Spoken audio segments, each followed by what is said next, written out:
श्री स्वामी समर्थ. तर मंडळी, दर गुरुवारी मी स्वामींना नैवेद्य दाखवते. त्यामध्ये मी आज लाल माठची भाजी बनवली होती. त्याची रेसिपी मी तुम्हाला दाखवत आहे. हे बघा, लसूण, मिरची, कांदा मी चिरून ठेवलेला आहे. लाल माठ बारीक चिरून घेतलेली आहे.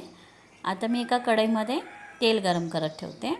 हे बघा, तेल गरम झालं की त्यामध्ये लसूण आणि मिरची घालायची. हे बघा, हे छान परतून होईपर्यंत माझ्या व्हिडिओला लाईक, शेअर, सबस्क्राईब करून घ्या. आता त्यामध्ये आपल्याला कांदा घालायचा आहे आणि कांदाही छान परतून घ्यायचा आहे. हे बघा, कांदा परतून झाल्यानंतर हा बघा, थोडा कांदा नरम झाल्यानंतर त्यामध्ये आपल्याला ही बारीक चिरलेली लाल माठ घालायची आहे. आता हे सगळं छान मिक्स करून घेऊया. त्यामध्ये ओलं खोबरं आणि चवीनुसार मीठ घालायचं आहे. ही आपली भाजी बनवून तयार आहे. व्हिडिओ शेवटपर्यंत पाहिल्याबद्दल धन्यवाद.